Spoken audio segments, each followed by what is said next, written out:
Right breaking చూస్తున్నాం. ఫార్మాసిటీపై తెలంగాణ అసెంబ్లీలో మాజీ మంత్రి కేటీఆర్ హాట్ కామెంట్స్ చేశారు. బీఆర్ఎస్ పై కక్షతో ఫార్మాసిటీని రద్దు చేయొద్దన్నారు మాజీ మంత్రి కేటీఆర్. హైదరాబాద్కున్న ప్రాధాన్యత దృష్ట్యా ఫార్మాసిటీని కేసీఆర్ ప్రభుత్వం కట్టాలనుకుందన్నారు. అటువంటి ప్రతిష్టాత్మక ప్రాజెక్టును ముఖ్యమంత్రి రేవంత్ రద్దు చేయాలనుకుంటున్నారని చెప్పారు. దీనిపై పునరాలోచన చేయాలన్నారు కేటీఆర్. అసలు ఫార్మాసిటీపై సీఎం సమీక్షలో పరిశ్రమల శాఖ మంత్రి గాని ఆ శాఖ కార్యదర్శి గాని లేరని విమర్శించారు కేటీఆర్. మేము హైదరాబాద్ ఫార్మా సిటీని కట్టాలి. హైదరాబాద్కున్న ఒక ప్రత్యేకత, మరి లక్షలాది మందికి 40% ఇవాళ ఫార్మస్యూటికల్స్ ఉత్పత్తి చేసే నగరం హైదరాబాద్. వ్యాక్సిన్లకు ప్రపంచంలోనే రాజధాని హైదరాబాద్. అట్లాంటి హైదరాబాద్లో మొత్తం కన్సాలిడేట్ చేసి ఒక సూపర్ పవర్గా హైదరాబాద్ను ఇంటర్నేషనల్ ఇంపార్టెన్స్ ఉన్న ప్రాజెక్ట్ అధ్యక్ష. నిన్ననే పేపర్లో చూశాను, ముఖ్యమంత్రి గారు రివ్యూ చేశారు, క్యాన్సిల్ చేశారు. కానీ ఆ రివ్యూలో పరిశ్రమల మంత్రి లేరు, పరిశ్రమల కార్యదర్శి లేరు. మరి ఇది మంచిది కాదు అధ్యక్ష, ఇది రాష్ట్రానికి మంచిది. మా మీద కక్షతో ఒక మంచి ప్రాజెక్ట్ రాష్ట్రానికి దూరం చేయకండి. ఫార్మాసిటీ రద్దు అంశం అసెంబ్లీలో హాట్ చర్చకు దారితీసింది. ఫార్మాసిటీని రద్దు చేసే అంశాన్ని పునరాలోచన చేయాలని మాజీ మంత్రి కేటీఆర్ అసెంబ్లీలో చెప్పడంతో దీనిపై కొత్త చర్చ మొదలైంది. హైదరాబాద్ నగర శివార్లలోని రంగారెడ్డి జిల్లా యాచారం, కడ్తాల్, కందుకూరు మండలాల పరిధిలో 19,000 ఎకరాల విస్తీర్ణంలో గత ప్రభుత్వం ఫార్మాసిటీని అభివృద్ధి చేయాలనుకుంది. అయితే రేవంత్ రెడ్డి సర్కార్ ఫార్మాసిటీ ప్రతిపాదనను ఉపసంహరించుకుంది. ఆ స్థలాల్లో శాటిలైట్ టౌన్షిప్లను అభివృద్ధి చేయాలని తాజాగా కొత్త ప్రభుత్వం నిర్ణయం తీసుకోవడంతో ఫార్మాసిటీ కోసం ప్రత్యామ్నాయంగా ఏ ప్రాంతాన్ని గుర్తిస్తారని దానిపై ఫార్మా పరిశ్రమ వర్గాల్లో చర్చ మొదలైంది.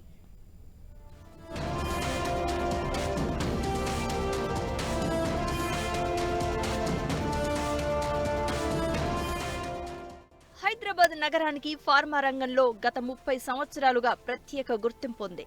ఐటీ తర్వాత అత్యధిక సంఖ్యలో హైదరాబాద్ మహానగరంలో ఉద్యోగ ఉపాధి అవకాశాలు లభిస్తున్నది ఫార్మా రంగంలోనే. ఒక అంచనా ప్రకారం హైదరాబాద్ నగరం చుట్టుపక్కల 1000కి పైగా భారీ మధ్య తరహా ఫార్మా పరిశ్రమలున్నాయి. ఈ యూనిట్లలో అత్యధిక శాతం జీడిమెట్ల, కాజీపల్లి, పాసమైలారం, బుప్పల్, బాచుపల్లి పరిసర ప్రాంతాల్లో నెలకొని ఉన్నాయి. ఈ పరిశ్రమల్లో దాదాపు 1,00,000 మందికి పైగా ప్రత్యక్షంగా, మరో 1,00,000 మందికి పైగా పరోక్షంగా ఉద్యోగ అవకాశాలు పొందుతున్నారు. భారతదేశం మొత్తం మీద ఫార్మా పరిశ్రమ ఆర్జిస్తున్న వార్షిక రెవెన్యూలో 3వ వంతు హైదరాబాద్ నుంచే వస్తోంది.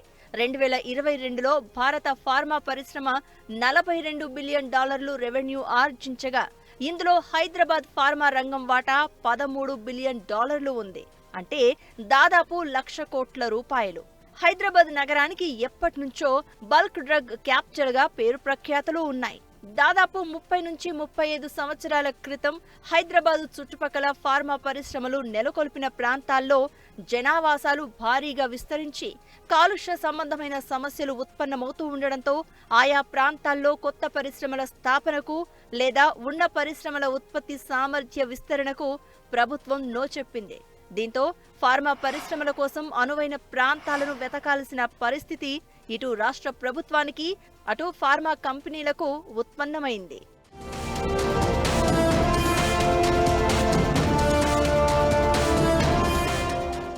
హైదరాబాద్లో ఇప్పటికే ఉన్నవి, కొత్తగా ఏర్పాటు చేయదలిచిన ఫార్మా పరిశ్రమలకు కాలుష్య సమస్య, స్థానికుల నుంచి వ్యతిరేకత ఏర్పడడంతో దాదాపు 20 సంవత్సరాల క్రితమే అప్పటి ఉమ్మడి ఆంధ్రప్రదేశ్ ప్రభుత్వం విశాఖపట్నం సమీపంలోని పరవాడ వద్ద ఫార్మా పార్కును అభివృద్ధి చేసింది.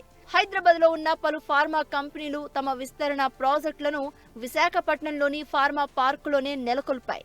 దీంతో అక్కడ ఫార్మా పరిశ్రమలు భారీగా వచ్చాయి. మరికొన్ని హిమాచల్ ప్రదేశ్ వంటి ఇతర రాష్ట్రాలకు తమ యూనిట్లను విస్తరించాయి.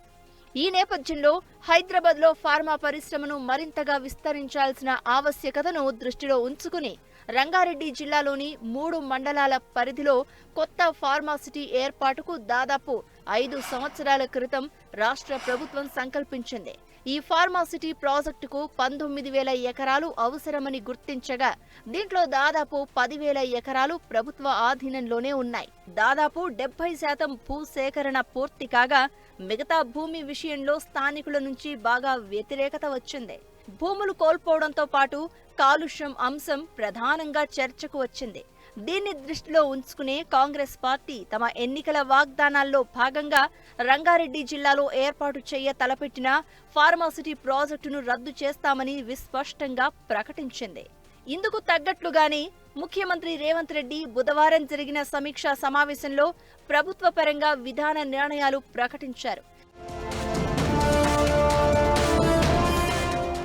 ఈ కొత్త ఫార్మాసిటీ ప్రాంతంలో మెగా టౌన్షిప్ ప్రాజెక్టును అభివృద్ధి చేయాలని, ఫార్మాసిటీ ఏర్పాటుకు నగరానికి బాగా దూరంగా కాలుష్య సమస్య ఉత్పన్నం కాని మరో ప్రాంతాన్ని పరిశీలించాలని సంబంధిత అధికారులను ఆదేశించారు. ప్రభుత్వం తాజా నిర్ణయంతో హైదరాబాద్ ఫార్మా రంగ అభివృద్ధిని దృష్టిలో ఉంచుకుని కొత్తగా ఏర్పాటు చేయాల్సి ఉన్న ప్రాజెక్టుపై ఫార్మాసిటీ వర్గాల్లో కొత్త చర్చ మొదలైంది. వాస్తవానికి ఇప్పటిదాకా ఏర్పాటు చేయ తలపెట్టిన ఫార్మాసిటీ పరిధిలో తమ కొత్త యూనిట్లను నెలకొల్పేందుకు 400 ఫార్మా కంపెనీలు దరఖాస్తులు పెట్టుకున్నాయి. ఈ ఫార్మాసిటీలో 20 ఏళ్ల వ్యవధిలో 70,000 కోట్ల రూపాయల పెట్టుబడులు వస్తాయని, దాదాపు 5,50,000 మందికి ఉద్యోగ ఉపాధి అవకాశాలు లభిస్తాయని గత ప్రభుత్వం అంచనా వేసింది. తొలి దశలో 200 కంపెనీలకు స్థలం కేటాయించాలని గత ప్రభుత్వం భావించిన వివిధ సమస్యల వల్ల ఫార్మాసిటీ ప్రాజెక్టు కార్యరూపం దాల్చలేని పరిస్థితులు ఉత్పన్నమయ్యాయి. రానున్న 10 సంవత్సరాల్లో భారత ఫార్మా పరిశ్రమ ఉత్పత్తుల విలువ దాదాపు 3 పెరిగి ఇప్పుడున్న $40 బిలియన్ నుంచి $120 బిలియన్ చేరుకుంటాయని, తెలంగాణ ప్రభుత్వ పరంగా ఫార్మా పరిశ్రమ అభివృద్ధికి అవసరమైన అన్ని చర్యలు తీసుకుంటే తెలంగాణ ఫార్మా పరిశ్రమ ఉత్పత్తుల విలువ కూడా ఇప్పుడున్న $13 బిలియన్ స్థాయి నుంచి రానున్న 10 ఏళ్ల వ్యవధిలో $35 బిలియన్ స్థాయికి పెరగగలదు అని గత ప్రభుత్వం అంచనా వేసింది. దీనికి తగ్గట్లుగానే ఉద్యోగ ఉపాధి అవకాశాలు, ప్రభుత్వానికి వివిధ పన్నుల రూపేణా ఆదాయం బాగా పెరుగుతుందని అంచనా. మరింతగా ఫార్మా రంగ అభివృద్ధికి హైదరాబాద్ నగర పరిధిలో ఉన్న అవకాశాలను అందిపుచ్చుకోవాలంటే రాష్ట్ర ప్రభుత్వం సత్వరం మరో కొత్త ప్రాంతాన్ని ఎంపిక చేసి అక్కడ ఫార్మాసిటీ అభివృద్ధికి వేగవంతంగా చర్యలు తీసుకోవాలని స్థానిక ఫార్మా పరిశ్రమలు కోరుతున్నాయి.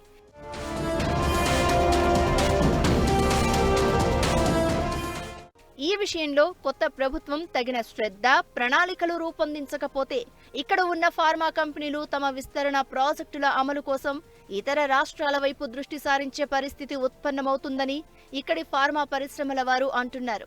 కొత్త ప్రభుత్వం ఈ పరిస్థితులను గుర్తించి తక్షణ చర్యలు చేపట్టాలని వారు కోరుతున్నారు.